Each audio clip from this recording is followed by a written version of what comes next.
বিশ্ব বাংলা সরণি থেকে হিডকো হয়ে বিবেক তীর্থের ডান দিকে প্রথম পড়বে ইকো পার্কের ১ নম্বর গেট। ১ নম্বর গেট দিয়ে মাত্র ৩০ টাকার টিকিট কেটেই এই পার্কে ঢোকা যাবে এবং ঢুকলে ম্যাপ দেখা যাবে, নেভিগেশন ম্যাপ। এই নেভিগেশন ম্যাপে ইকো পার্কের কোন দিকে কী রয়েছে সেই যাবতীয় তথ্য এখান থেকে এক ঝলক দেখে নেওয়া যেতে পারে। ইকো পার্কের ১ নম্বর গেট দিয়ে আমরা ঢুকলাম। ১ নম্বর গেট থেকে সোজাসুজি আমরা পরপর যেতে পারি ৪ নম্বর গেট পর্যন্ত। এখানে ম্যাপে দেখানো হচ্ছে যে ১ নম্বর গেটে প্রথমেই রয়েছে ঢোকার পর ডান দিকে ice skating ring, eco kart, তারপর সিএসও অফিস এবং বেশ কয়েকটি may I help you desk. আবার এখান থেকে সোজা ডান দিক বরাবর গেলে ২ নম্বর গেট এবং বাঁদিকে যদি যাওয়া যায় তাহলে বাঁদিকে একটা রাস্তা চলে গেছে ইকো কটেজ। ২ নম্বর গেট থেকে সোজা আরও পেরিয়ে যেতে পারবো আমরা ৩ নম্বর গেট এবং তারপর ৪ নম্বর গেট। তো ৪ নম্বর গেট মূলত এই ৪ নম্বর গেট এবং ৫ নম্বর গেট, এই ৫টি গেট দিয়েই ইকো পার্কে ঢোকা যায়। এছাড়াও একটি ৬ নম্বর গেট আছে। ৬ নম্বর গেটটি ইকো কটেজের দিকের গেট। এই গেট দিয়ে খুব একটা সাধারণ দর্শনার্থীরা ঢোকে না, কারণ যেহেতু বিশ্ব বাংলা সরণি রয়েছে ১ থেকে ৫ নম্বর গেট পর্যন্ত যে গেটগুলি রয়েছে সেগুলো সবই বিশ্ব বাংলা সরণির পাশে। তো আমরা এখন এই নেভিগেশন ম্যাপ দেখার পর এবার ১ নম্বর গেট থেকে আমরা সোজা রওনা দেবো ৪ নম্বর গেটের দিক পর্যন্ত এবং যাওয়ার পথে ইকো পার্কের ডান দিক বাঁদিকে কী রয়েছে সেগুলো আপনাদের দেখাবো। একদম ১ নম্বর গেট থেকে ঢোকার পরেই বাঁদিকে প্রথমে সুন্দর একটা পার্ক রয়েছে। এই শীতের মধ্যে যারা ইকো পার্কে বেড়াতে আসছেন, যদি একটু গরম অনুভব করেন তাহলে কিন্তু এই পার্কের ছাওয়াতে একটুখানি রেস্ট নেওয়া যায়। এবং দেখতেই পাচ্ছেন যে অলরেডি শীতের দুপুরে প্রচুর ছেলে মেয়ে যারা পার্কে এসে গেছে এবং যারা সকাল থেকেই ইকো পার্কে এসে গেছেন এবং রীতিমতো এখানে সকালের ব্রেকফাস্ট করার পর এখানে তারা একটু রেস্ট নিচ্ছেন। ফেভার ব্লকের যে রাস্তা, এই ব্লকের রাস্তা দিয়ে যেতে পারেন, আর না হলে বাঁদিকে ছোট ছোট কতগুলো আইল্যান্ড টাইপ করা আছে সেই রাস্তা দিয়েও যাওয়া যায়। তো আমরা ওই আইল্যান্ড টাইপ রাস্তার দিকেই চলে এলাম। খুব সুন্দর একটা ছোট্ট গার্ডেন মতো করা আছে, জলাশয়। এখানে ছোট্ট একটা ব্রিজের ঠিক বাঁদিকে এখানে একটা দারুণ পদ্ম ফুলের লেক দেখতে পাচ্ছি, যে লাল রঙের বেশ কিছু পদ্ম ফুল ফুটেছে এখানে। এবং এই পদ্ম ফুল দেখার পর আমরা এই সুন্দর যে ব্রিজটা আছে, ছোট্ট ব্রিজ, এই ব্রিজ দিয়ে আমরা চলে যাব। বাঁদিকে গেলেই আমরা দেখতে পাচ্ছি প্রথমেই বাচ্চাদের একটা প্লে গ্রাউন্ড নেট দিয়ে ঘেরা আছে। এখানে একদম ছোট ছোট বাচ্চারা খেলতে পারেন এবং এখানে ১ ঘন্টায় মাত্র ৭০ টাকা টিকিট এই খেলার সুযোগ থাকে। এরপরে দেখা যাচ্ছে ওয়াটার রোলার।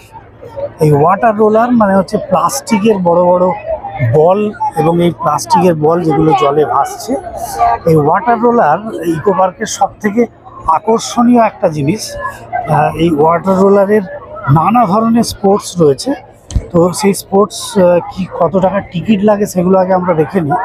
যে এখানে আছে টিকিট কাউন্টার এবং টিকিট কাউন্টারের পাশে একটা টিকিটের চার্ট দেওয়া আছে এবং এখানে দেখছি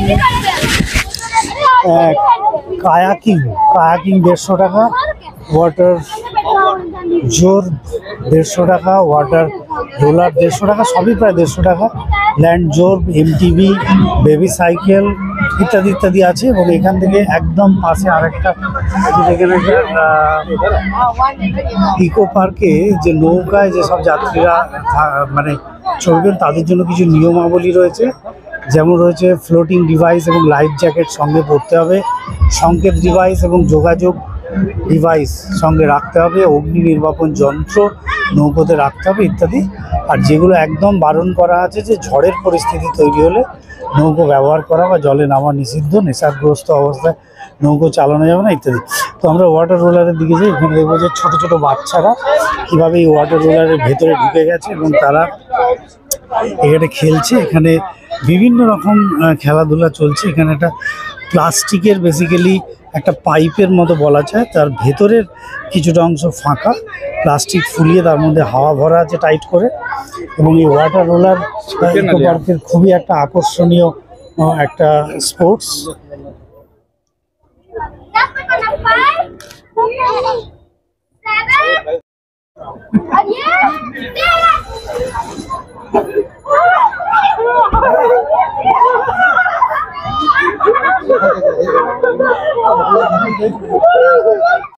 ওয়াটার রোলার থেকে যদি আমরা ঠিক বাঁদিকে একটু টার্ন করি, তাহলে এখানে প্রথমে একটা টয়লেট বা শৌচালয়ের অ্যারো মার্কিং, এবং বাঁদিকে ফুড কোর্ট আছে। ফুড কোর্টে কিছু মানুষ খাওয়া দাওয়া করছেন।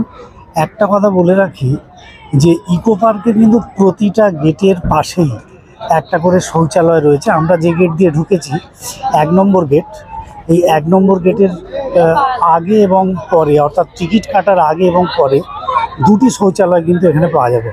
অতএব যারা ইকো পার্কে আসছেন, তাদের সব ধরনের যাতে পরিষেবা দেওয়া যায় তা কিন্তু এই ইকো পার্কে ব্যবস্থা রয়েছে। দূরে দেখা যাচ্ছে আইফেল টাওয়ার, এটা ইকো কটেজের দিকে যাওয়ার রাস্তা। এই বাঁদিক দিয়ে ইকো কটেজের দিকে যাওয়া যায়, এছাড়া ইকো পার্কের গেটের বাইরে দিয়ে ইকো কটেজের দিকে যাওয়া যায়। এবং বাঁদিকে বেশ কয়েকটা পার্ক রয়েছে যেখানে ছোট ছোট বাচ্চারা খেলাধুলা করতে পারে। তো আমরা জাস্ট ডান দিকে, অর্থাৎ 4 নম্বর গেটের দিকে এগিয়ে যাব। তো 4 নম্বর গেটের দিকে এগিয়ে যেতে যেতে আমরা দেখবো যে ওয়াটার রোলার পেরিয়ে গিয়ে আমরা আর কি কি দেখতে পাই, সেদিকে আমরা এগিয়ে যাব। বাঁদিকে যেখানে ইকো লেক রয়েছে, লেকের পাড় দিয়ে যাওয়াটাই সব থেকে ভালো হবে, কারণ লেকের যে বিরাট একটা সৌন্দর্য, যে বিস্তৃত লেক, এবং এই যে একদম লেকের মাঝখানে যে দ্বীপের মতো দেখা যাচ্ছে, সেটা ইকো কটেজ। এখানে সব বহু মানুষ বেড়াতে আসেন, এবং ইকো কটেজ নিয়ে আমরা পরে আপনাদের ভিডিও তৈরি করে দেখাবো। মানে ইকো কটেজে গেলে আপনার মনে হবে যেন সুইজারল্যান্ড হার মেনে গেছে, এত ভালো একটা সুন্দর পরিবেশ এখানে তৈরি করা হয়েছে। এই একদম লেকের যে এখানে জলজ শ্যাওলা, শালুক, পদ্ম, নানাবিধ গাছ হয়েছে, ছোট ছোট ফুলও হয়েছে, জলজ ফুল। এবং ডান দিকে আমরা একটা দেখতে পাচ্ছি may I help you desk. তো বলে রাখি, এই ধরনের হিডকোর বেশ কিছু may I help you desk রয়েছে। এই মে আই হেল্প ইউ ডেস্কে কিছু আপনাকে পার্ক সম্পর্কে, পার্কের কোন দিকে কি রয়েছে সে ব্যাপারে গাইড করার জন্য প্রতিনিধি রয়েছেন। যদি আপনারা কোনোভাবে কোন দিকে যাবেন, কীভাবে যাবেন, সেই যাবতীয় তথ্য জানতে চান, মে আই হেল্প ইউ ডেস্কে যেতে পারেন। আর এর পাশে আছে একটা অ্যারো মার্কিং বোর্ড, বাঁদিকে boating, toy train, eco park office, হ্যাঁ, মিউজিক্যাল ফাউন্টেন, জাপানি ফরেস্ট, ভিউ পয়েন্ট, বিভিন্ন জিনিস কোন দিকে কী রয়েছে অ্যারো মার্কিং আছে। অ্যারো মার্কিংয়ে just may I help you ডেস্কের পাশেই দেখছি একটা duo cycling, eco park New Town, gate number 1। এই ডুও সাইক্লিং মানে একটা সাইকেলে দুজন করে যেতে পারবেন। এই সাইকেলের স্টলটা এখানে তৈরি করা হয়েছে। এখানে বুকিং হচ্ছে মাত্র 150 টাকা। মাত্র 30 মিনিট সাইক্লিং করতে পারবেন এই 150 টাকার বিনিময়ে। এবং সাইকেলটা নেওয়ার জন্য কিন্তু 500 টাকা জমা রাখতে হবে, এবং তারপর আবার সাইকেলটা ফেরত দিয়ে সেই 500 টাকা ফেরত নিয়ে যাবে। একটি ডুও সাইকেল দেখছেন যে দুজন মিলে সাইকেলে চড়ার চেষ্টা করছে। দুটো সিট আছে এবং দুজনেই প্যাডেল করে যেতে পারবে। এই আরেকটি ডুও সাইকেল। খুবই দূরে দেখা যাচ্ছে মাদার ওয়ার্কস মিউজিয়াম। এই মাদার ওয়ার্কস মিউজিয়াম নিয়ে আমরা একদিন আপনাদের আলাদা ভিডিও করে দেখাবো। এই মাদার ওয়ার্কস মিউজিয়ামের উল্টো দিকেই রয়েছে ইকো পার্কের 2 নম্বর গেট। 2 নম্বর গেট দিয়ে ঢুকলে টয় ট্রেন দেখা যায়, সেখানে আমরা যাব। তার আগে দেখাবো যে এখানে হরিণঘাটা মিটের একটা স্টল আছে। এখানে নানা ধরনের খাবার পাওয়া যায়, রেডিমেড খাবার।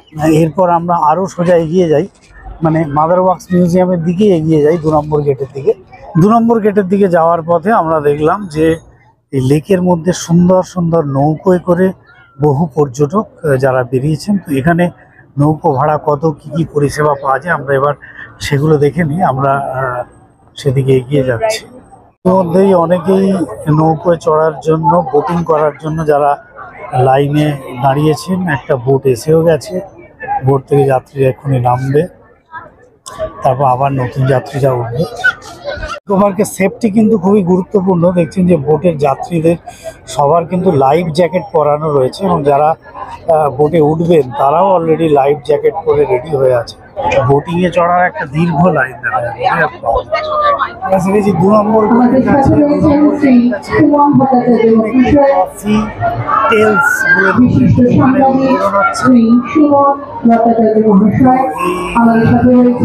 পাশ দিয়ে আমরা এবার 2 নম্বর গেটের আশপাশে কি কি আছে সেগুলো আমরা এবার দেখে নেব।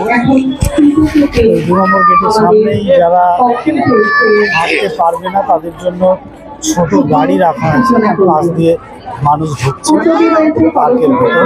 সোজা যদি আমরা পার্কের ভেতর ঢুকি তাহলে সোজাসুজি লেক দেখা যাচ্ছে। লেকের বাঁদিকে অর্থাৎ 1 নম্বর গেটের দিকে রয়েছে টয় ট্রেনের স্ট্যান্ড।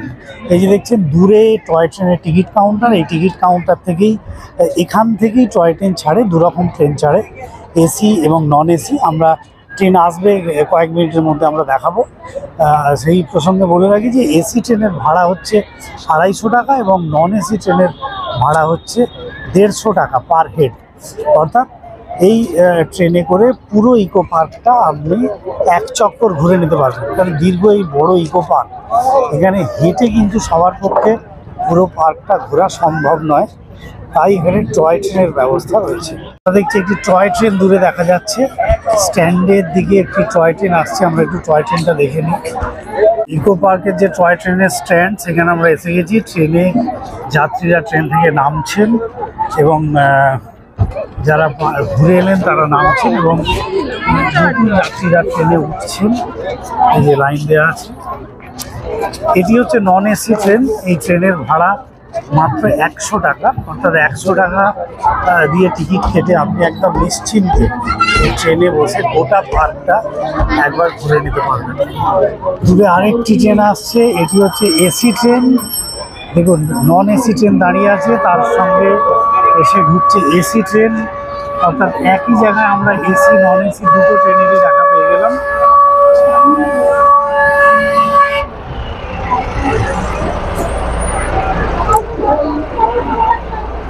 এসি ট্রেন যেটির ভাড়া 250 টাকা। এই এসি ট্রেনের যাত্রীরা এসে গেছে, তারা একে একে নেমে আসবে, আবার নতুন যাত্রী।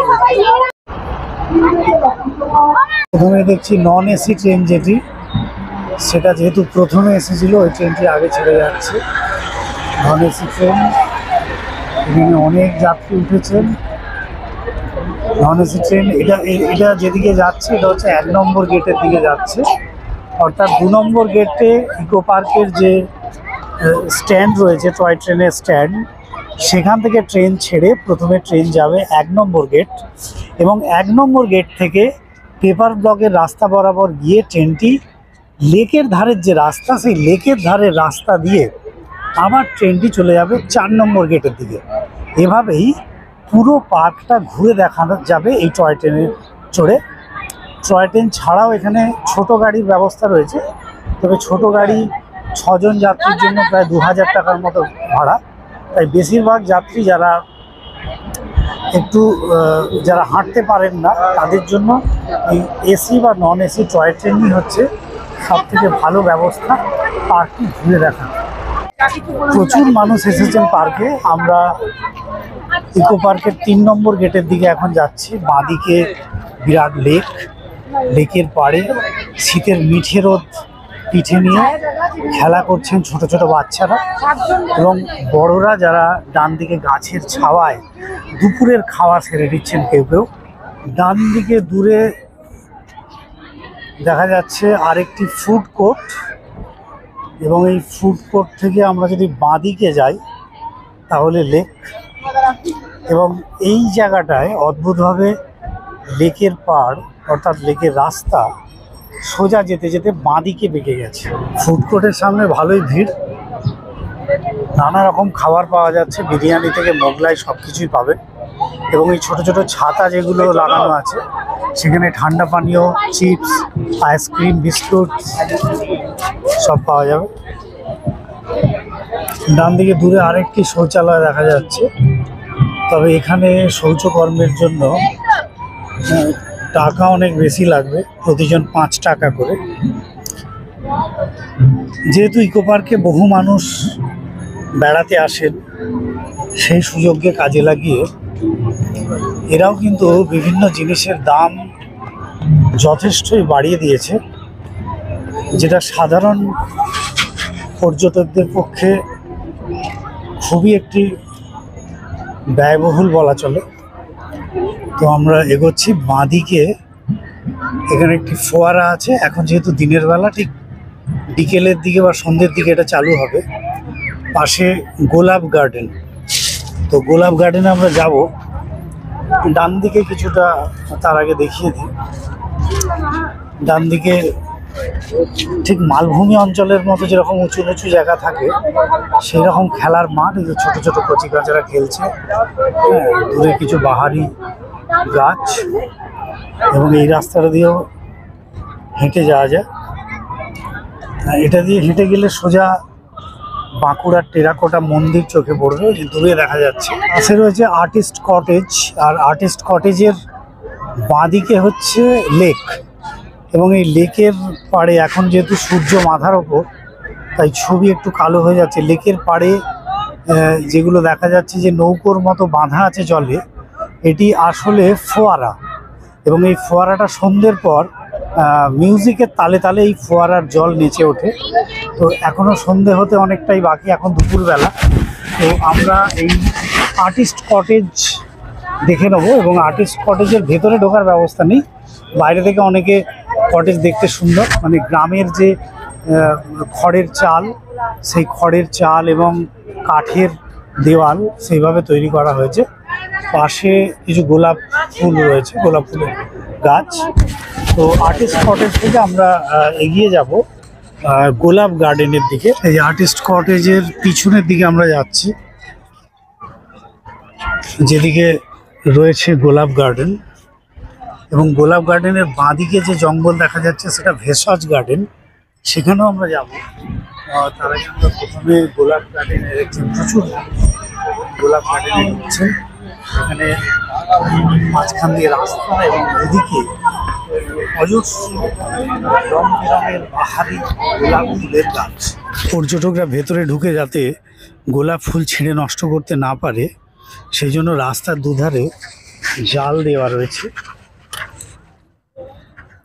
আর এই গার্ডেনে একটু এগোনোর পরেই আমাদের চোখে পড়বে সুন্দর একটি সেতু, পারাপারের সেতু। তো সামনে একটি কাঠের সেতু আছে, এই সেতুর ওপর দিয়ে আমরা আরও এগিয়ে যাচ্ছি। দূরে দেখা যাচ্ছে টেরাকোটা মন্দির, এবং এখানে বসারও কিছু, মানে গোলাপ গার্ডেনের মাঝখানে বসে একটু রেস্টও নিয়ে নিতে পারবেন। এখন তো গোলাপ ফুলের সিজন নয়, তাই গাছে সেভাবে ফুল ফোটেনি, তবে গোলাপের সিজনে এলে দুটো এই রাস্তার দুদিক দারুণ দেখতে লাগে। গোলাপ গার্ডেন থেকে বেরোলেই সামনে আরেকটি ফোয়ারা, এবং ডান দিকে বাঁকুড়ার টেরাকোটা মন্দির, যেটা আমরা দূর থেকে দেখছিলাম। তো এই টেরাকোটা মন্দিরে এখন আমরা যাব। এই বাঁকুড়ার টেরাকোটা মন্দির, এটা একটা সিম্বলিক বলা যায়, দেখতে খুব সুন্দর, এবং পর্যটকরা মূলত এখানে ছবি তোলার জন্য এই মন্দিরে আসেন। ভেতরে ঢোকার কিছু ব্যবস্থা নেই, তবে মন্দিরের সামনে থেকে খুব ছবি তোলার নানা ভিউ পাওয়া যায়। দেখছেন অলরেডি অনেকেই মন্দিরের সামনে দাঁড়িয়ে বিভিন্ন অ্যাঙ্গেল থেকে ছবি তুলছেন।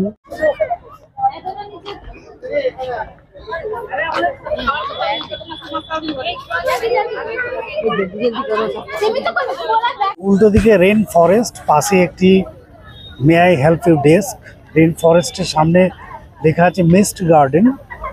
তো এই রেন ফরেস্টের দিকে আমরা যাব। রেন ফরেস্ট মানে তোমরা জানো যে মূলত বৃষ্টি প্রধান যে সমস্ত রাজ্যগুলি আছে, যেখানে প্রচুর বৃষ্টিপাত হয়, সেখানে এই ধরনের গাছগুলো জন্মায়। এবং এই গাছগুলোর মধ্যে আছে চালতা, অশোক, শিমুল, পলাশ, কাঠকদম। এবং এই রেন ফরেস্টটার জন্য এখানে বেশ কিছু বড় বড় করা আছে, যেখান থেকে জল পড়ছে, এবং এই রেন ফরেস্টের যে ছাতা মাথা দিয়ে রেন ফরেস্ট দিয়ে যেতে হয়। আমরা রেন ফরেস্টের পিছন সাইড দিয়ে যাচ্ছি। তো এই রেন ফরেস্ট দিয়ে গেলে অদ্ভুত একটা বৃষ্টির অনুভূতি পাওয়া যাবে। এবং এই রেন ফরেস্ট, এই যে দেখছো যে ওপর থেকে জল ছেটানো হচ্ছে, এবং একটা অদ্ভুত বৃষ্টির পরিবেশ, তার মধ্যে দিয়ে যাচ্ছে যে চালতা গাছের সারি। এখন চালতার সিজন, চালতার নানাবিধ পদ আমরা খেয়ে থাকি, চালতার ঝাল, চালতার টক। এখানে অবশ্য গাছে চালতা নেই। তো রেন ফরেস্টের বাঁদিকে যে জঙ্গল রয়েছে, এখানে ছোট বাচ্চাদের জন্য খেলার ব্যবস্থা রয়েছে। এখানে হরিণ দেখা যাচ্ছে অনেকগুলো, এবং এই হরিণের ওপর উঠে অনেকে ছবি তুলছেন। যদি ওখানে নিষেধাজ্ঞা আছে যে ডোন্ট টাচ, অর্থাৎ হাত দেবেন না, কিন্তু সেসব নিষেধাজ্ঞা কে শোনে। তো হরিণের সঙ্গে নানা রকম ছবি, সেলফি অনেকেই তুলছেন।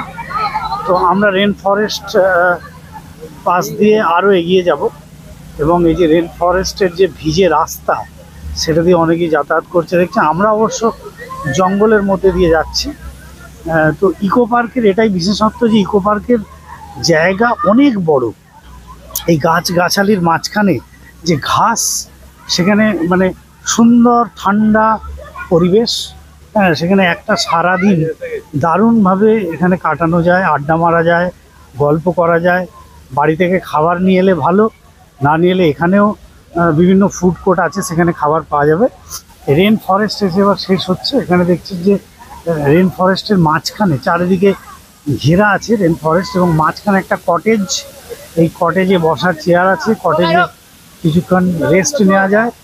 তো তারপর আবার ইকো পার্ক ঘুরতে বেরিয়ে যাবে। এবং কটেজের চারপাশে এই রেন ফরেস্টের জল ছেটানোর ব্যবস্থা রয়েছে। অনেকে কিন্তু এখানে বেশ ভালোই উপভোগ করছে, কেউ ছবি তুলছেন, কেউ খেলে বেড়াচ্ছেন, কেউ হালকা যে বৃষ্টির অনুভূতি নিচ্ছেন। রেন ফরেস্টের ভেতর দিয়ে আমরা আরও এগিয়ে এলাম। দূরে দেখছি যে ছোটদের, এই জঙ্গলের মাঝেই ছোটদের জন্য নানা ছোট ছোট পশুদের গার্ডেন করা আছে। আগে যেমন আমরা হরিণ দেখলাম, এখন দেখতে পাচ্ছি হাতি। এখানে বড় একটা দাঁতালো হাতি, এবং এই হাতির সঙ্গে অনেকেই ছবি তুলছেন। আমরা তারপর ঠিক ডান দিকে দেখতে পাবো আরও একটি ছোট্ট পার্ক, এবং জঙ্গলের মাঝে এরকম বেশ কয়েকটি ছোট ছোট পার্ক আছে।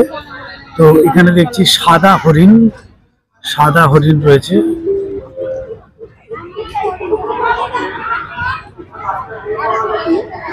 এবার আমরা 3 নম্বর গেটের দিকে এগিয়ে এলাম। দূরে দেখা যাচ্ছে 3 লেখা আছে। আমরা যেহেতু বাইরে বেরোতে পারবো না, এই 3 নম্বর গেটের পাশেই রয়েছে মিষ্টি হাব। এই মিষ্টি হাব, এবং এইটি হচ্ছে 3 নম্বর গেটের এন্ট্রি গেট, যেখান থেকে মানুষ সরাসরি দেখতে পাচ্ছেন। সেখানে একটি অ্যারো মার্কিং আছে, কোন দিকে কি পাওয়া যায় আছে। এবং 3 নম্বর গেট থেকে ঢোকার পরে আরেকটি ফুড কোর্ট।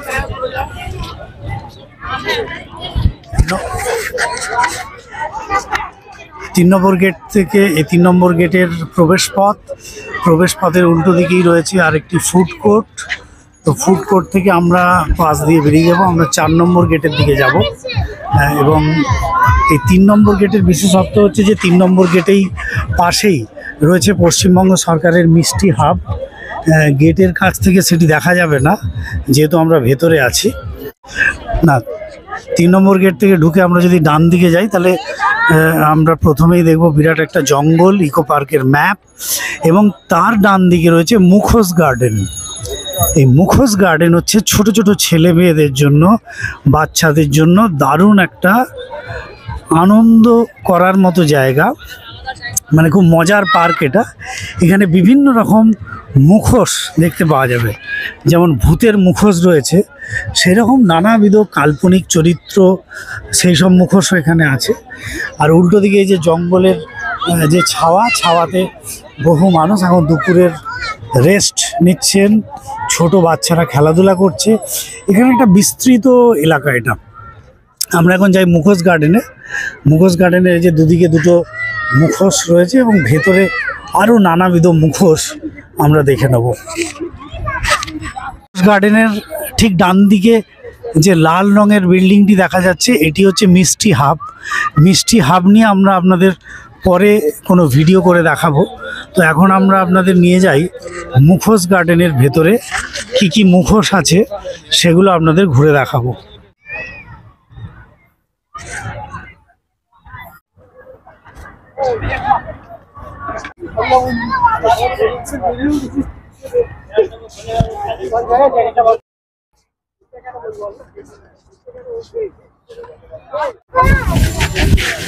আরে বাবা, পিছনে রাবণের মুখোশ দেখা যাচ্ছে।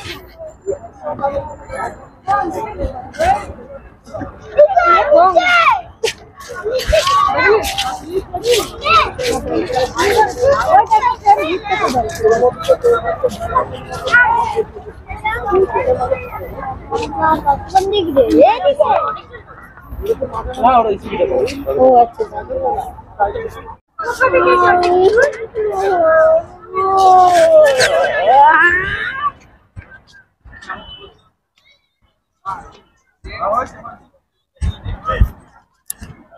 এই যে মুখোশের সামনে অনেকে সেলফিও তুলছেন।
মুখোশ গার্ডেন থেকে বেরিয়ে আমরা সোজা চলে এলাম ঘুম স্টেশনে। দার্জিলিং যারা বেড়াতে গেছেন তারা ঘুম স্টেশনে ট্রেন ধরার অভিজ্ঞতা অনেকেরই রয়েছে।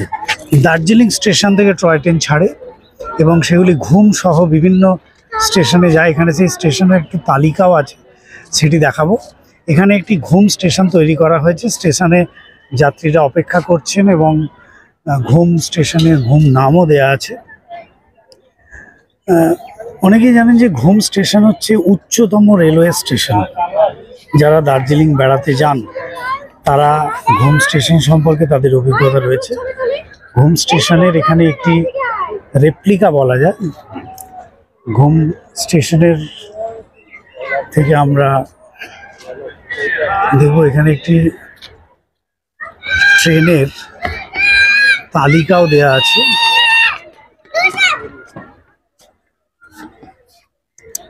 ঘুম স্টেশন সময় সরণি, এখানে কত নম্বর ট্রেন কখন ছাড়বে কখন যাবে।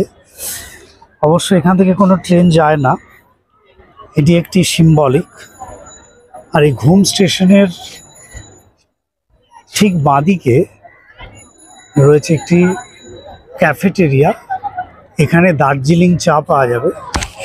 আর এই দার্জিলিং চায়ের টেস্ট নেওয়ার আগে আপনারা চাইলে দার্জিলিংয়ের চা বাগানও ঘুরে দেখতে পারেন। যে দূরে যে গেট দিয়ে আমরা এখন ঢুকছি সেটি হচ্ছে চা বাগানের গেট। দূরে দেখছেন কয়েকজন ঘোরাঘুরি করছেন।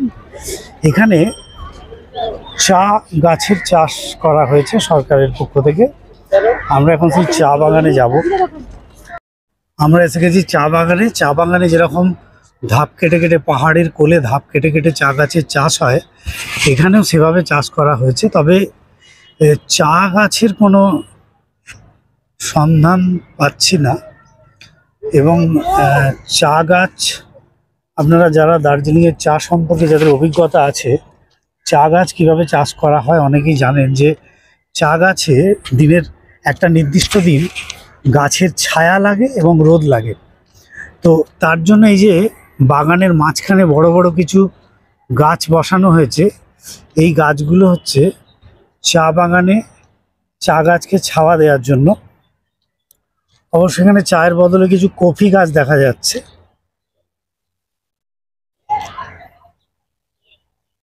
চা বাগান থেকে বেরিয়ে আমরা আবার রওনা দেবো 4 নম্বর গেটের দিকে। যদিও এটা একটা উঁচু নিচু ভাঙাচোরা রাস্তা, সাবধানে এটা দিয়ে যাওয়া দরকার।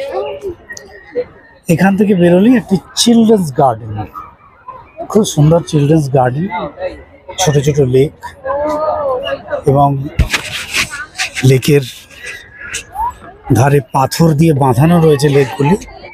ছোট্ট একটা সুন্দর কাঠের সাঁকোর বাঁদিকে চিলড্রেন্স পার্কে ছেলেমেয়েরা খেলাধুলা করছে, দোল খাচ্ছেন।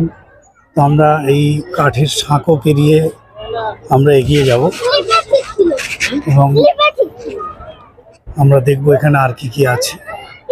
এখানে আছে ফোয়ারা, যদিও ফোয়ারা এখন চালু নেই।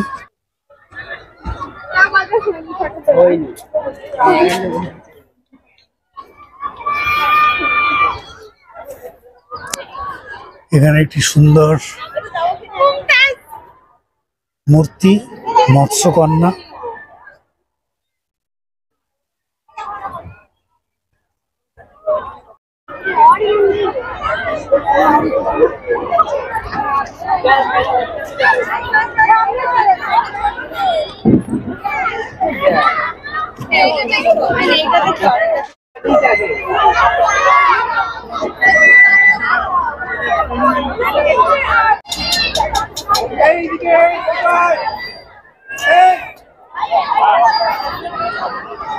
কচি কাঁচারা দোল খাচ্ছেন, খেলাধুলা করছেন।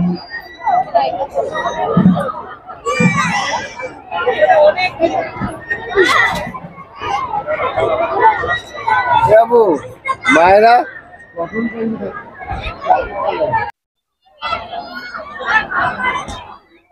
সুন্দর একটি পাথর দিয়ে তৈরি করা সুড়ঙ্গ। আমরা দেখাচ্ছি নাকি? ওই সুড়ঙ্গের ভেতর দিয়েই 4 নম্বর গেটের দিকে এগিয়ে যাব।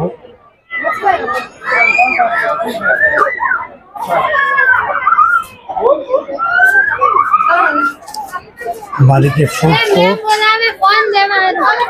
এবং সামনে আরেকটি ফোয়ারা, যদিও ফোয়ারা এখন বন্ধ রয়েছে। সুড়ঙ্গের বাঁদিকে একটি সুন্দর মা দুর্গা মূর্তি। এই মা দুর্গা মূর্তি ইকো পার্কের একটি বিশেষ আকর্ষণ বলা চলে।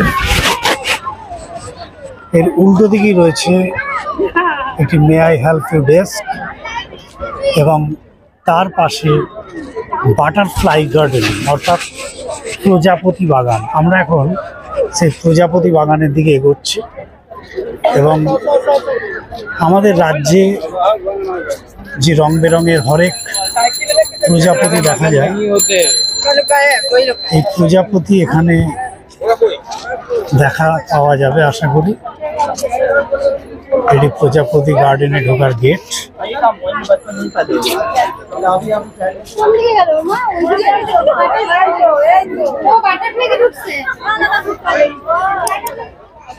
সুন্দর একটি গেট, গেটের ভেতর দিয়ে আমরা যাচ্ছি বাটারফ্লাই গার্ডেনে। গার্ডেনের ভেতরে গেটে প্রথমে বিভিন্ন জাতের যে প্রজাপতি তার সঙ্গে পরিচয় ঘটানো রয়েছে। ফুল এবং প্রজাপতির সঙ্গে পরিচয় করার পর এবং এখানে যেসব পাখি রয়েছে সে পাখি ও প্রজাপতির সঙ্গে পরিচয় করার পর তারপর আমরা বাগানে ঢুকবো। এখানে দেখা যাচ্ছে হরেক প্রজাপতি,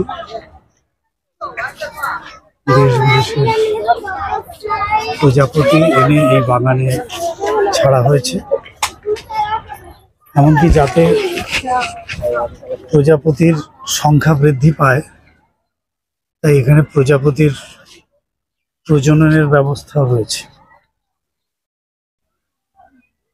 নানা বোর্ড এবং আমরা একটা প্রজাপতিকে দেখতে পাচ্ছি ঘুরে বেড়াচ্ছে। যদিও প্রজাপতি গার্ডেনে যে পরিমাণ প্রজাপতি থাকার কথা তত পরিমাণ অবশ্য দেখা যাচ্ছে না। এর কারণ হতে পারে দিনের বেলা সূর্যের তেজ যথেষ্ট বেশি, তাই হয়তো ছোট ছোট গাছের জঙ্গলের মাঝে গাছের ছাওয়ায় তারা আশ্রয় নিয়েছে।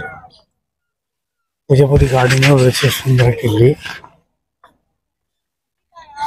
গার্ডেনের ভেতর দিয়ে এই লেক সোজা চলে গেছে এবং এখানে একটি ছোট্ট কুটির, এই কুটিরের ভেতরে নানা প্রজাপতি সংরক্ষণ করা আছে, সেগুলি দেখা যাবে। ডোম এনক্লোজার যেটি নাম।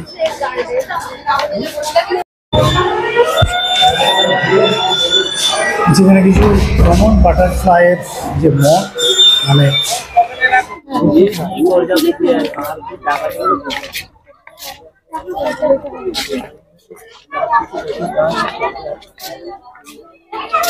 আমরা ডোম থেকে বেরিয়ে আবার গার্ডেনের বাইরের দিকে যাচ্ছি। দুই খোলামেলা জায়গায় প্রজাপতি থাকতে চায় না, তাই ডোমের মধ্যে কিছু প্রজাপতিকে ধরে রাখা হয়েছে। সেখানে যেহেতু ফটোগ্রাফি নিষিদ্ধ, তাই আপনাদের সেই ডোম দেখাতে পারিনি। বাইরে প্রজাপতি রেপ্লিকা, সেখানে অনেকেই ছবি তুলছেন। প্রজাপতি গার্ডেন থেকে বেরিয়ে আমরা আবার বাঁদিকে অর্থাৎ 4 নম্বর গেটের দিকে রওনা দিচ্ছি। এই 4 নম্বর গেটের পাশেই রয়েছে পৃথিবীর 7ম আশ্চর্য। সেটা যদিও আলাদা টিকিট কেটে সেখানে ঢুকতে হয় এবং 1 নম্বর থেকে 4 নম্বর গেট পর্যন্ত আমরা আপনাদের ঘুরে দেখালাম যে কি কি রয়েছে ইকো পার্কে। এখন আমরা 4 নম্বর গেটের পাশে যে 7ম আশ্চর্য, সেটিও আপনাদের দেখাবো এবং এই 7ম আশ্চর্য নিয়ে আপনাদের আলাদা একটি ভিডিও আমরা পরে তৈরি করে দেব। তো এই আমরা চলে এলাম 4 নম্বর গেটের কাছাকাছি। 4 নম্বর গেটের কাছেই দেখছেন যে বহু মানুষ, যারা গেটের সামনে যে পার্ক আছে সেই পার্কের সামনে বসে কেউ দুপুরের খাওয়া দাওয়া সারছেন, আবার ছেলেমেয়েরা খেলাধুলা করছেন। এই যে আমরা দূরে কলোসিয়াম দেখতে পাচ্ছি।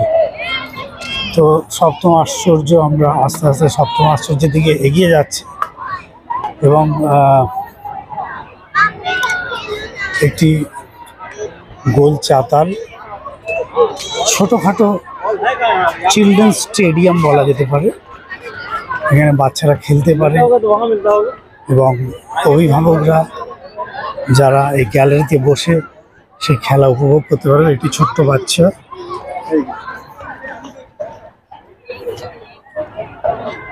এই চিলড্রেন স্টেডিয়াম পার করে আমরা এগিয়ে যাচ্ছি।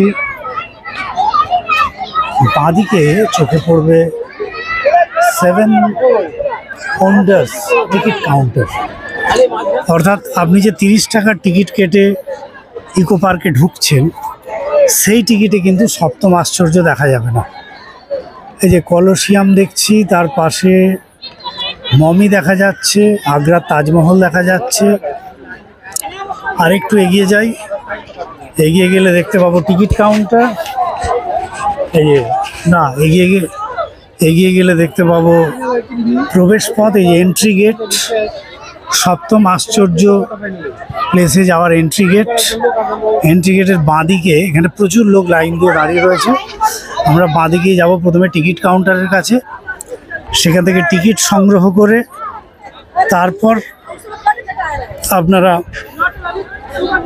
এই 7ম আশ্চর্যের স্থানে যেতে পারবেন। দূরে দেখা যাচ্ছে যীশু খ্রিস্টের মূর্তি, যিনি দুহাত দিয়ে গোটা রোম শহরকে আলিঙ্গন করতে চাইছেন। তার পাশে টিকিট কাউন্টার। এখানে কিন্তু টিকিটের দাম 30 টাকা, অর্থাৎ প্রবেশ মূল্য যতটুকু এখানে ঢোকার টিকিটও সেই 30 টাকা। টিকিট কাউন্টারের পাশেই রয়েছে 4 নম্বর গেট থেকে পার্কে ঢোকার প্রবেশ পথ এবং তার ডান দিকে আরেকটি পার্কিং জোন। অর্থাৎ যারা ইকো পার্কে আসছেন তাদের জন্য বলে রাখি যে 1 নম্বর গেট থেকে পার্কে ঢোকার সময় যেমন একটি বাঁদিকে পার্কিং জোন রয়েছে, একইভাবে 4 নম্বর গেট দিয়ে যারা ইকো পার্কে ঢুকছেন তাদের জন্য কিন্তু 4 নম্বর গেটের কাছে আরেকটি পার্কিং জোন রয়েছে। অর্থাৎ যারা গাড়ি নিয়ে দূর থেকে আসবেন তারা এই দুটি গেট ব্যবহার করাই ভালো। মাঝখানে যে 3 নম্বর গেট রয়েছে, 3 নম্বর গেটের কাছে বা 2 নম্বর গেট রয়েছে, এই দুটি গেটের কাছে অবশ্য কোনো পার্কিং জোন নেই। আর এছাড়া যারা বাসে করে ইকো পার্কে আসতে চান তাদের জন্য বলে রাখবো যে যারা হাওড়া স্টেশন বা শিয়ালদা থেকে যারা আসবেন তারা তো সল্টলেক মানে নিউ টাউন ইকো পার্কের অজস্র বাস রয়েছে। এছাড়া উল্টোডাঙ্গা থেকে অটোয় করে হলদিরাম এবং হলদিরাম থেকে অটো ছাড়ে ইকো পার্কের। আর যারা সল্টলেকের দিক থেকে আসবেন তারা এয়ারপোর্টগামী যে কোনো বাসে আসতে পারেন অথবা হিটকো থেকে অটোয় করে বা যে কোনো বাসে ইকো পার্কের 1 নম্বর 2 নম্বর 3 নম্বর বা 4 নম্বর গেট পর্যন্ত আসা যায়। তো এই যে আমরা পার্কটা দেখাচ্ছি, এত মানুষের সমাগম, এটি 4 নম্বর গেটের সামনে যে বিস্তৃত মাঠ, সেখানে আমরা 4 নম্বর গেটের যে প্রবেশ পথ সেটা দিয়ে ঢুকে সোজা চলে এসেছি। আমরা আবার 3 নম্বর গেটের দিকে যাচ্ছি, লেকের দিকে। এবং এই বিস্তৃত মাঠের পর একটা ছোট্ট পার্ক মতো রয়েছে। এই পার্কেও বহু মানুষ এখানে খেলাধুলা করছেন, ছোট বাচ্চারা খেলছেন। এই ডান দিকের অংশটা আপনাদের দেখাই, মানে এই পুরো অংশটাই ছোটদের খেলার, ঘুরে বেড়ানোর এবং খাওয়া দাওয়ার জায়গা, মানে রীতিমতো পিকনিক করার জায়গা এটা। এবং এর পাশে আমরা বাঁদিকে দেখতে পাচ্ছি কিছু কিছু রুম রয়েছে, এগুলো হচ্ছে ইকো কটেজ, যেটা আমরা আপনাদের অনেক আগেই বলেছিলাম যে ইকো পার্ক থেকে সরাসরি ইকো কটেজের দিকেও যাওয়া যায়। এখানে আরেকটি গেট রয়েছে, এটি হচ্ছে 5 নম্বর গেট। যদিও এই গেটটি দিয়ে ঢোকার ব্যবস্থা নেই, মূলত অফিসাররা এই গেটটি ব্যবহার করে এবং এখান থেকে বেরোনার গেট রয়েছে।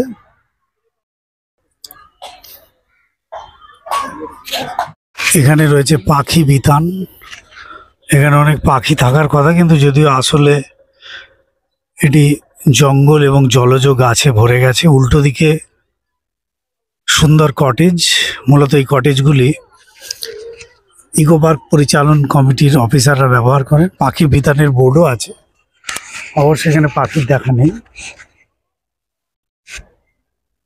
পাখি বিতানের উল্টো দিকে এই কটেজের পাশ দিয়ে ইকো পার্কের 3 নম্বর গেটের দিকে যাওয়ার আরেকটি রাস্তা রয়েছে, যেটি বাটারফ্লাই গার্ডেনের দিকে চলে যাচ্ছে। ডান দিকে বিস্তৃত গলফ খেলার মাঠ, এখানে দেখছেন একজন গলফ খেলা প্র্যাকটিস করছেন।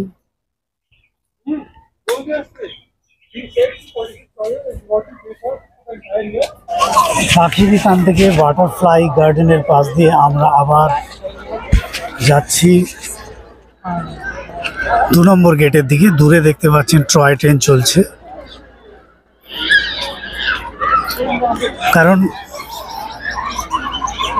ইকো পার্ক এতটাই বড় জায়গা কি একদিক দিয়ে যদি আমরা পার্কে প্রবেশ করি অন্য দিকটা দেখা হয় না। তাই এখন আমরা মুখোশ গার্ডেনের দিক দিয়ে আমরা 4 নম্বর গেটের কাছে গিয়েছিলাম, আবার তার উল্টো দিক দিয়ে অর্থাৎ 5 নম্বর 6 নম্বর গেট হয়ে আমরা আবার 2 নম্বর গেটের দিকে এগোচ্ছি। এখানে আমরা আরও কিছু জিনিস দেখতে পাবো। বাটারফ্লাই গার্ডেনের উল্টো দিকে হ্যালিকোনিয়া গার্ডেন, আমরা এখন সেই হ্যালিকোনিয়া গার্ডেনে প্রবেশ করছি।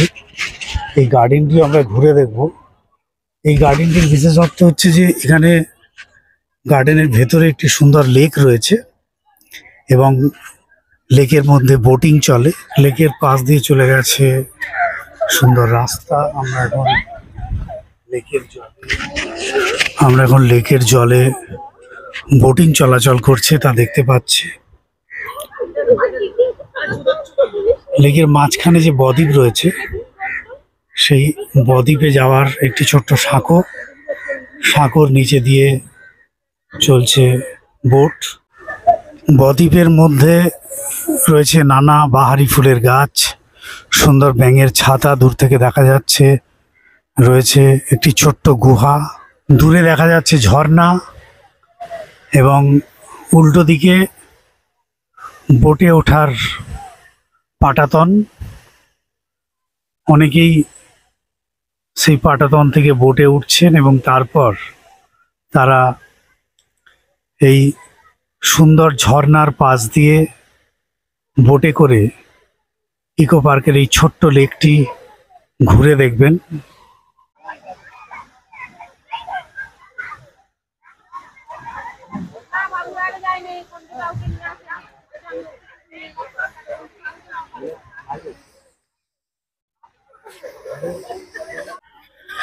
এখান থেকে বেরিয়ে এবার আমাদের গন্তব্য ভুলভুলাইয়া।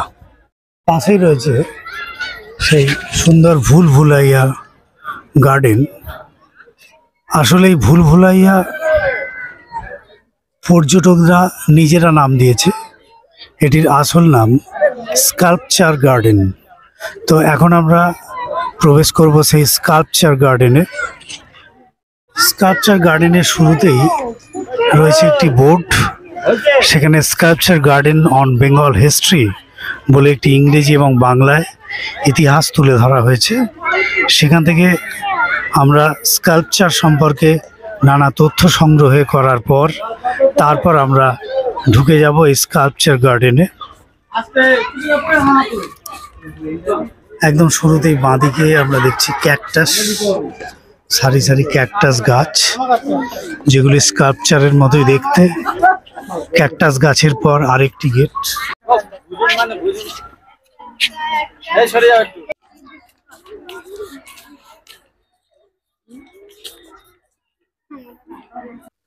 এখন সূর্য অস্তগামী, এবার ঘরে ফেরার পালা। দূর থেকে দেখা যায় ডোমের পাশ দিয়ে লেক বরাবর আমরা এবার ফিরে যাব গন্তব্যের দিকে।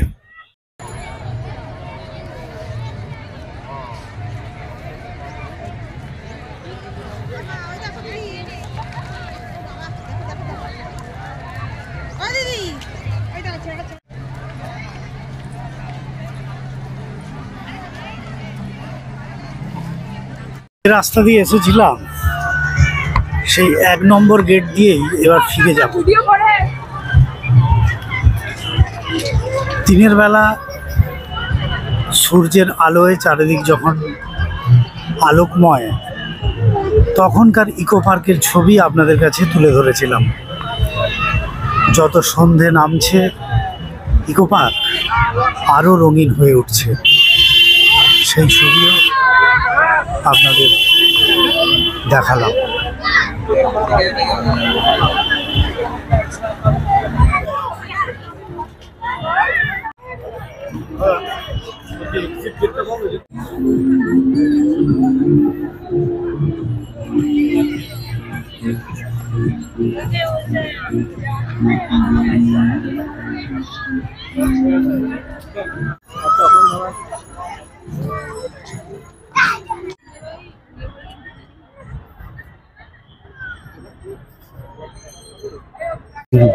সন্ধ্যে 7:30টায় বন্ধ হয়।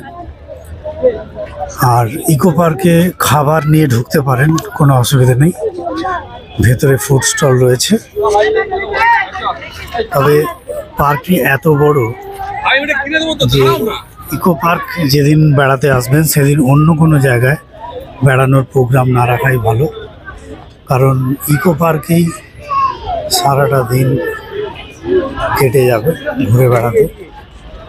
চলে এসেছি পার্কিং জোনে, এখানে আমার গাড়ি রয়েছে। এখান থেকে ফের রওনা দেব বাড়ির উদ্দেশ্যে।